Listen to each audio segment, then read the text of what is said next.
Ada kewajiban puasa yang sifatnya mesti mengganti qadha dari puasa Ramadan yang belum ditunaikan dengan sempurna. Seperti perempuan yang datang masa haidnya saat Ramadan, kemudian telah tuntas masa Ramadannya, masuk ke Syawal, dihadapkan pada situasi antara memilih dia mengerjakan puasa sunnahnya atau mendahulukan qadhanya. Mana yang harus didahulukan di sini?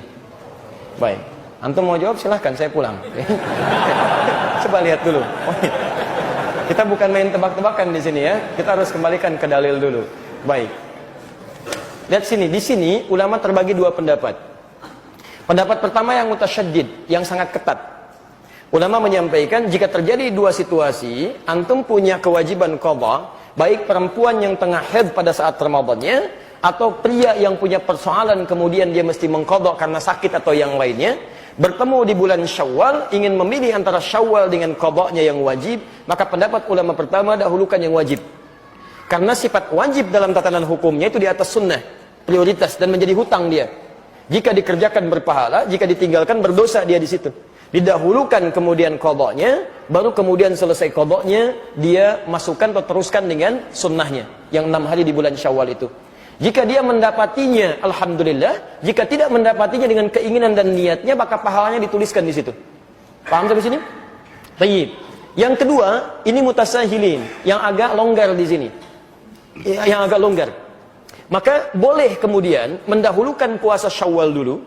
Begitu tuntas Syawal, baru kemudian dikerjakan selanjutnya puasa yang qadhanya, yang Ramadannya. Apa pertimbangannya? Dua hal. Pertama, ayat Qur'annya menunjukkan di Al-Baqarah ayat 184 itu, lihat kalimatnya ayyaman ma'dudat. Faman kana minkum maridha aw 'ala safarin fa iddatu min ayyamin ukhra. Puasa tunaikan di beberapa hari yang ditentukan, bulan Ramadan. Tapi kalau Anda sakit yang tidak memungkinkan puasa atau di perjalanan yang menyulitkan puasa, silahkan ganti puasa yang tidak bisa ditunaikan itu di hari-hari lain. Ketika menyebutkan hari-hari lain, kalimatnya menggunakan ukhra, jamak dari kata akhar. Jamak dari kata akhir itu ada dua. Satu ukhra, kedua ukhar. Kalau ukhra itu sifatnya terbatas, tapi kalau ukhar sifatnya luas. Maka Sayyidah Aisyah radhiyallahu taala anha itu pernah beliau mengqadha puasa di bulan Sya'ban ketika akan bertemu dengan Ramadan selanjutnya. Maka di sini dijadikan dalil kalau ada orang ingin mengejar Syawalnya dulu, diperkenankan dan dia bisa melanjutkan untuk qadha puasa di hari-hari yang lain pasca bulan Syawalnya. Paham sampai sini? Nah, tapi dari dua pendapat ini, saya pribadi lebih condong pada pendapat yang pertama. Apa timbangannya? Timbangan pertama, hukum mengqadha itu sifatnya wajib. Karena ayatnya mengatakan fa'iddah, hitung bayar, menggunakan fa. Fa itu menunjuk huruf yang cepat, tanpa jeda. Jadi begitu selesai, Anda punya kemampuan mengqadha, langsung qadha.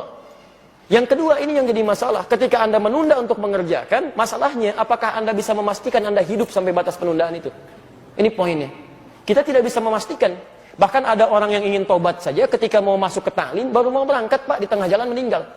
Itu ada di Quran surah keempat, An-Nisa ayat 100. Wa may yuhajir fi sabilillah yajid lahu fil ardi muragaman katsiran was'ah. Wa may yakhruj min baitihi muhajiran ila Allah wa rasulih thumma yudrikul maut.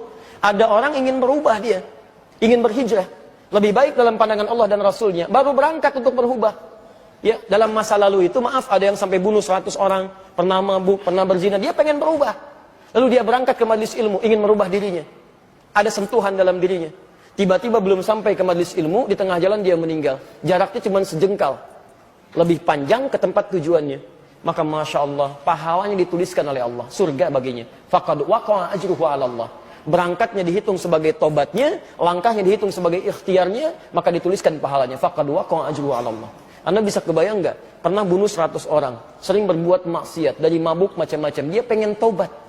Dia berubah, belum sampai ke majelis ilmu, diampuni dosanya, dia meninggal dunia. Nah, syahidnya, mohon maaf, kaitan dengan kita pembahasannya adalah, lihat kalimatnya, jika orang ini saja tidak bisa memastikan kapan dia wafat, maka bagaimana dengan Anda yang berinisiatif untuk menunda qadhanya? Apakah Anda bisa memastikan Anda hidup sampai selamanya? Belum tentu. Tapi poin keduanya, jika orang pernah bunuh 100 orang saja, dia pengen berubah, Allah menjamin dengan surga, maka bagaimana dengan Anda yang nggak pernah bunuh orang, nggak pernah Anda mabuk sebanyak orang tadi, nggak pernah bermaksiat seperti orang tadi? Masa sih nggak ada waktu bagi Anda untuk berubah? Dan Anda sudah sampai ke majelis ilmu, dia dapat surga, kenapa Anda nggak dapat? Maka saya ajak semuanya, ayo, yang pernah bunuh orang, pernah bacok orang, pernah lukai orang, pernah macam-macam orang, Tiba saatnya Anda berubah. Anda mau sampai kapan lagi begitu? Kalau dengan keterangan ini, dengan contoh ayat tadi, dengan kisahnya, belum menyentuh Anda berubah, mau sampai kapan seperti itu?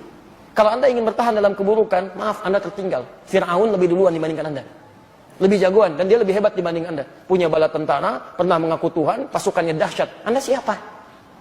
Tidak lebih buruk dibandingkan Fir'aun. Dan Anda punya peluang untuk berubah. Anda pernah jadi pemabuk? Ayo, sekarang saatnya berubah. Anda pernah bermaksiat? Sekarang saatnya berubah. Mumpung ada kesempatan. Dan tidak semua orang soleh sekarang, bukan berarti masa lalunya pun baik. Ingat pesan saya. Tidak semua ikan yang gemuk berisi daging seluruhnya. Pasti ada tulangnya.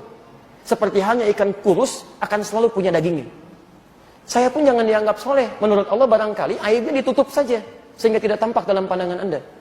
Hanya kita berubah. Ya, dan kesolehan itu tidak diukur dengan selalu harus dekat dengan persoalan agama. Mungkin Anda jadi pengusaha yang soleh. Manfaatkan harta Anda untuk meraih surga Anda. Anda punya kedudukan, jadilah punya kedudukan yang saleh. Manfaatkan jabatan Anda untuk surga Anda dan sebagainya. Itu yang coba kita kedepankan dalam kebaikan. Jadi singkatnya jawaban untuk Anda, silahkan Anda bisa lakukan. Qadha itu bukan bisa tapi harus. Bukan boleh tapi harus.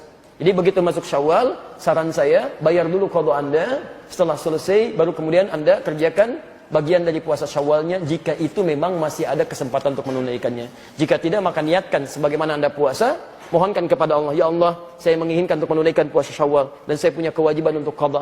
Mohon berikan kemuliaan ya Allah seperti Engkau berikan kemuliaan kepada orang-orang yang telah mengerjakannya. Dan mohon mudahkan orang-orang yang puasa Syawal sekarang ya Allah seperti Engkau mudahkan orang-orang puasa saat Ramadannya. Begitu mereka puasa karena doa Anda mudah dan ringan, maka Anda mendapatkan bagian dari pahalanya. Paham sampai sini? Jadi coba cari peluang pahala. Walaupun Anda tidak mengerjakannya, tapi Anda mencoba menitipkan bagian kebaikannya. Ibu sedang haid, tidak bisa puasa Syawal. Tapi kan tidak menghambat ibu untuk mendoakan pada akhwat yang sedang puasa. Supaya mereka mudah puasanya. Supaya mereka diringankan beramal soleh. Begitu mereka ringan amal soleh karena doa Anda dapat bagian pahalanya. Dan itu yang tidak ketahuan. Mungkin itu yang meringankan kita di akhirat nanti dari kesalahan kita. Dan memberikan beban berat kita ketika ditimbang di mizan. Semoga Allah Subhanahu wa taala memuliakan Anda yang bertanya tadi dan memudahkan bagi Anda dari Allah Subhanahu wa taala untuk nyaman dalam menunaikan ibadahnya.